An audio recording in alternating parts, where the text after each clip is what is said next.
semua. Nah, untuk pertemuan kali ini saya akan menjelaskan tentang uji asumsi klasik, yaitu normalitas residual. Nah, jadi uji normalitas ini bertujuan untuk menguji apakah dalam moda regresi variabel pengganggu atau residual mempunyai distribusi normal. Seperti diketahui bahwa uji T dan uji F mengasumsikan bahwa nilai residual mengikuti distribusi normal. Kalau asumsi ini dilanggar, maka uji statistik menjadi tidak valid untuk jumlah sampel yang dikirim. Nah, ada dua cara untuk mendeteksi apakah residual memiliki distribusi normal atau tidak, yaitu dengan menganalisis grafik dan uji statistik. Yang pertama yang akan kita bahas yaitu cara menguji normalitas dengan analisis grafik melalui SPSS. Nah, baik langkah-langkahnya. Kita telah menyiapkan data, yaitu data X1, X2, X3, dan Y. Langkah-langkahnya adalah yang pertama, analyze, kemudian regression, kemudian linear, kemudian kita masukkan X1, X2, dan X3 ke dalam independence. Kemudian yang Y-nya kita masukkan ke dependent. Kemudian klik load.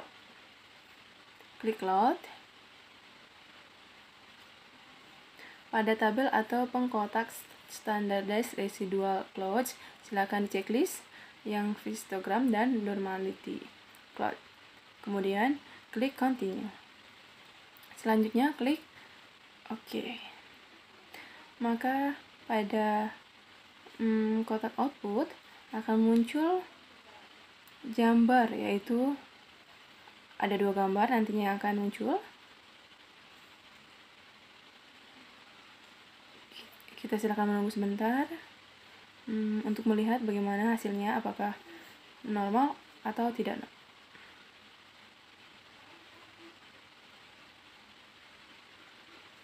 Nah, kita masih menunggu. Terkait dengan hasil dari output SPSS yang telah kita jalankan, seperti yang kita lihat ini masih running. Baik, hasilnya sudah terlihat. Yang pertama ada gambar histogram, kemudian kedua ada gambar normal, typical, plot, residual, standardized residual. Mungkin yang pertama yang akan kita coba interpretasikan, yaitu cara membacain program ini, yaitu dengan cara kita dapat melihat jika histogram atau batang histogram ini mengikuti dari garis normal ini atau garis yang berbentuk lonceng ini, maka dinyatakan bahwa residual itu berdistribusi normal.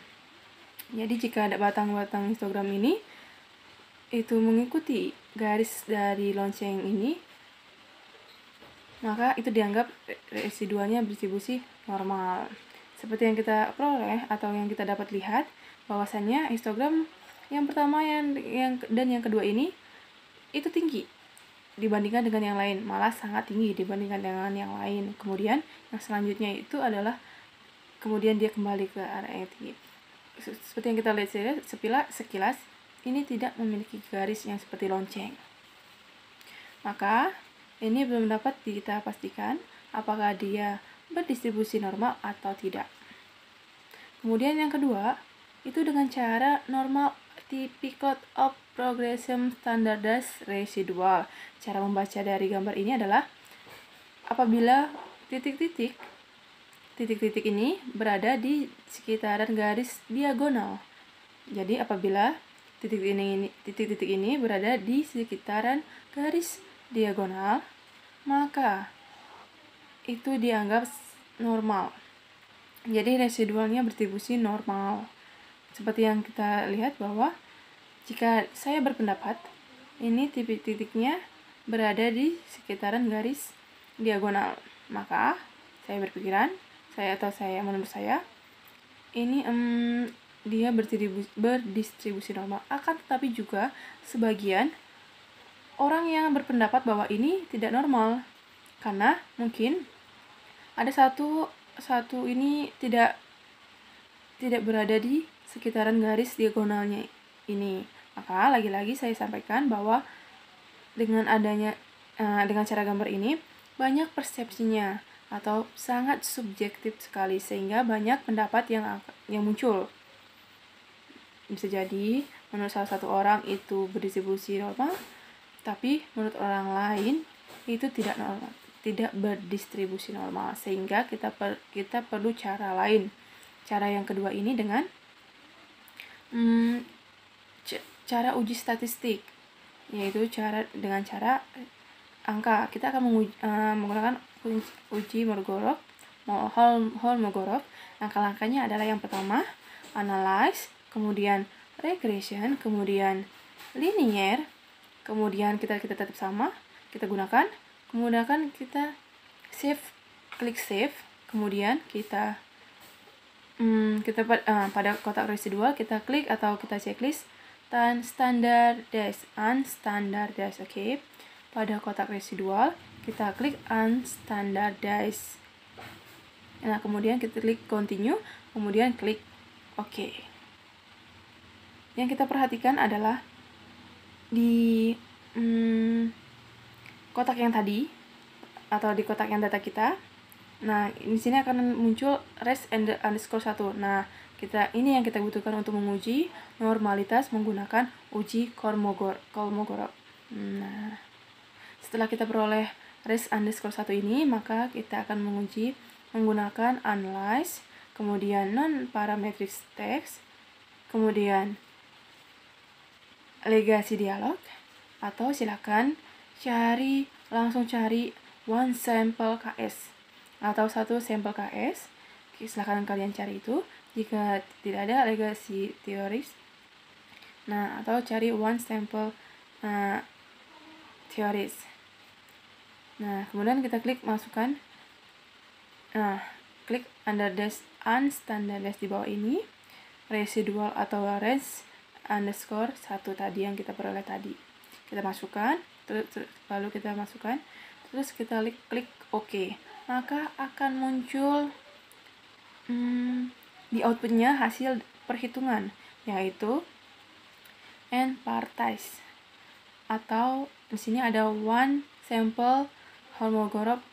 Nah, one sample Kolmogorov. Nah, Seminar test. Nah, fokus kita di asymmetric signifikan 2/3 atau 0,200. Ini adalah nilai signifikannya, yaitu sebesar 0,2 atau 0,02. Nah, jadi hasil yang kita peroleh dengan menggunakan uji statistik itu hasilnya nilai signifikannya adalah 0,200. Nah, yang paling penting lagi adalah interpretasi dari angka ini. Kira-kira apa maksud dari angka 0,200 ini? Jadi maksud dari angka 0,200 ini adalah,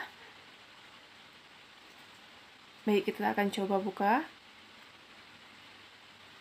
Nah, kita akan coba buka. Nah, di sini uji normalitas. Jadi uji normalitas data ini kita gunakan juga H0. Nah, di sini ada H0. Nah, H0 itu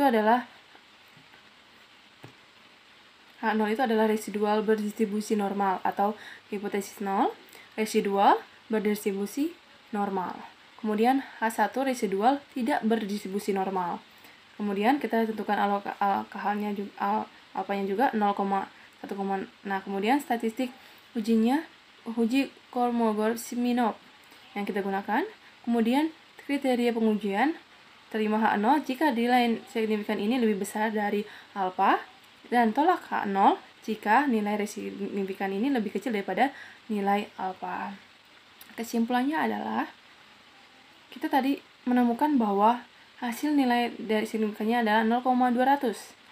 Maka itu lebih besar daripada 0,05 karena dia lebih besar daripada 0,05, artinya sudah cukup bukti untuk menyatakan bahwa residual distribusi normal. Jadi di sini kita mencari yang nilai signifikannya lebih besar daripada 0,05.